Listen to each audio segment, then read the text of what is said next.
नमस्कार दोस्तों, हरे कृष्णा, राधे राधे। कैसे हो आप सब लोग? आशा करती हूँ सब लोग बहुत अच्छे हैं। हरियाली तीज की बहुत बहुत शुभकामनाएं। फ्रेंड्स, हरियाली तीज के दिन हम लोग जब पूजा करते हैं तो मिट्टी की शिव परिवार बनाना आवश्यक होता है। अगर बिल्कुल भी संभव नहीं है तो फिर आप फोटो या मूर्ति से पूजन कर सकते हैं।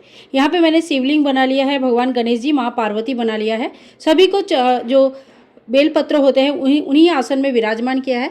तो इसी से हमें पूजन करनी है। अगर आप बिल्कुल भी ये मूर्ति नहीं बना पा रहे हो या संभव नहीं हो रहा है तो देखिए शिव परिवार का इस तरह का फोटो आता है। आप फोटो में भी चाहे तो पूजन कर सकते हैं, या आपके पास अगर मूर्ति है तो आप उनके भी पूजन कर सकते हैं। उसके बाद देखिए भगवान के सामने प्रज्वलित करने के लिए घी का दीपक और साथ में धूप बत्ती हम ले लेंगे। दीप आप चाहे तो तिल का तेल का भी प्रज्वलित कर सकते हैं या घी का भी प्रज्वलित कर सकते हैं। और अगर अखंड दिया प्रज्वलित करना है तो एक बड़ी दीपक लेनी है जो कि पूरी रात जलती रहती है। इसके बाद देखिए पूजा का जो जनरल सामग्री है वो हम ले लेंगे। इसमें फूल, बेलपत्र, धतूरे के पत्ते, इस तरह का बेलपत्ते छोटे छोटे ले लीजिएगा। और यहाँ पे देखिए हमने जेनोई ले लिया है, कलावा ले लिया है, भगवान को चढ़ाने के लिए इत्र ले लिया है, चंदन ले लिया है। आप भस्म चाहे तो भस्म भी ले सकते हैं, यानी कि भगवान शिव जी को जो भी प्रिय वस्तु है वो सारे वस्तुएं आप चाहे तो ले सकते हैं। धतूरा का फल अगर आपको मिल जाएगा तो धतूरा का फल जरूर चढ़ाइए, भगवान को बहुत प्रिय है। साथ ही में देखिए हमने दुर्वा घास ले लिया है भगवान गणेश जी के लिए। इसके बाद भगवान को टीका करने के लिए चौकटे में ले लेंगे हल्दी, कुमकुम, चावल और चंदन। हल्दी कुमकुम जो है भगवान शिव जी को नहीं चढ़ता है, इस बात का विशेष ध्यान रखिएगा। हल्दी कुमकुम माता पार्वती और गणेश जी के लिए लेना होता है। इसके साथ ही हमें आरती करनी है तो इसके लिए हमने कपूर ले लिया है। और आरती करने के लिए कोई भी एक दिया ले लीजिए, आप चाहे तो दिया से या कपूर से भी आरती कर सकते हैं। इसके साथ ही देखिए भोग प्रसाद के लिए हमें कोई भी मिठाई ले लेनी है। आप घर में भी बना सकते हैं या दुकान से खरीद कर भी ला सकते हैं।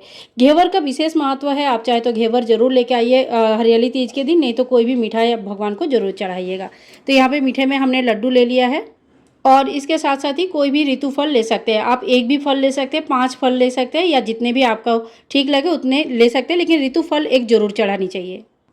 भोग के साथ साथ ही हमें जल का भोग भी चढ़ाना होता है। जब भी हम भोग चढ़ाते हैं तभी हमें जल का भोग भी चढ़ाना रहता है। तो 1 लोटा हमने जल ले लिया है। फ्रेंड्स, आज के दिन माता पार्वती को हरे चूड़ियाँ जरूर चढ़ाया जाता है। तो देखिए आप जितने भी हो सके कांच के हरे चूड़ियाँ लेके आइएगा। और ये चढ़ाने के बाद कुछ 2-4 चूड़ियाँ अपने प्रसाद स्वरूप अपने पास रख सकते हैं, बाकी हमें दान करना रहता है। तो आप चाहे तो 16 श्रृंगार लेके आ सकते हैं, नहीं तो कम से कम 5 या 7 जो भी श्रृंगार आपको देना है वो दे सकते हैं। माँ पार्वती के लिए इस तरह का कोई हरा चुनरी, अगर आपको ग्रीन चुनरी मिल जाए तो ये जरूर लाइएगा। और अगर नहीं मिलती है तो कोई बात नहीं है, आप जो रेड चुनरी आता है नॉर्मली हमें मिल जाता है नवरात्रि के टाइम पे, जैसे हम चुनरी चढ़ाते हैं उस तरह का चुनरी भी चढ़ा सकते हैं। इसके साथ ही पूजा में देखिए जल लगता है, तो यहाँ पे मैंने 1 लोटे में जल ले लिया है। और ये पूजा में, पूरी पूजा में जल लगता रहता है। तो देखिए यही सारे सामग्री है जिससे हम बहुत ही सरल विधि से घर पर हरियाली तीज की पूजा कर सकते हैं। हरियाली तीज की पूजा अगर आप बहुत ही विस्तृत रूप से करना चाहते हैं तो आप संख्या में हर एक चीज़ को कितने भी संख्या में बढ़ा सकते हैं। भगवान शिव जी के इस दिन रुद्राभिषेक भी कर सकते हैं। इसके साथ ही देखिए अगर आप कलश स्थापना करना चाहते हैं तो इसके लिए आपको एक कलश की आवश्यकता पड़ेगी, जिसमें कंठ में हम मोली बांध लेंगे और कंठ तक जल भर लेंगे।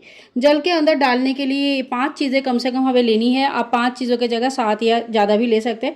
हल्दी के गांठ लेनी है, सुपारी लेनी है, लौंग, इलायची और 1 रुपया का कॉइन। ये 2 लौंग लेनी है, 1 नहीं लेना है, 2 लौंग लेनी है। तो इस तरह का जो है ना सामान जो घट में डाला जाता है। और एक पूर्ण पात्र हमें चाहिए होता है कलश के ऊपर रखने के लिए। इस तरह से कलश के ऊपर रख के ढक दिया जाता है। और कलश में डालने के लिए हमें चाहिए 5 आम या अशोक के पत्ते। अगर आपके पास आम के पत्ते हैं तो बहुत अच्छा है, अगर नहीं है तो कोई बात नहीं, आप अशोक के पत्ते से भी कलश स्थापना कर सकते हैं। साथ ही में हमें एक नारियल चाहिए, पानी वाला नारियल यहाँ पे हम ले लेंगे। और नारियल को मोड़ने के लिए इस तरह का कोई लाल या हरा चुनरी ले लेंगे। और नारियल पानी वाला ही होना चाहिए, इस बात का विशेष ध्यान रखिए। जब भी हम पूजा करेंगे तो देखिए 16 श्रृंगार करके, ये सुहाग का पूजा होता है तो 16 श्रृंगार करके पूजा कीजिएगा। हाथों में चूड़िए लाल, पीला, हरा ऐसे चूड़ियाँ जरूर पहनिएगा, ये बहुत अच्छा शुभ माना जाता है। और मेहंदी भी लगा सकते हैं। अगर बहुत अच्छा मेहंदी नहीं लगा सकते तो सिंपली जो गोल गोल कर लेते हैं ना वो भी कर लीजिएगा। मेहंदी लगाना बहुत शुभ माना जाता है तो जरूर लगाइएगा। तो फ्रेंड्स, ये वो सारे सामग्री है जिससे हमें हरियाली तीज के दिन हम पूजा अर्चना घर पर बहुत ही सरल विधि से कर सकते हैं। तो आज के लिए इतना ही, मिलूंगे नेक्स्ट वीडियो में। हरियाली तीज संबंधित सारे वीडियोस चैनल पर ऑलरेडी है, आप चाहे तो इस वीडियोस को एक बार जरूर देख लीजिएगा। तब तक के लिए बाय बाय दोस्तों, टेक केयर। हरियाली तीज की बहुत बहुत शुभकामनाएं। राधे राधे।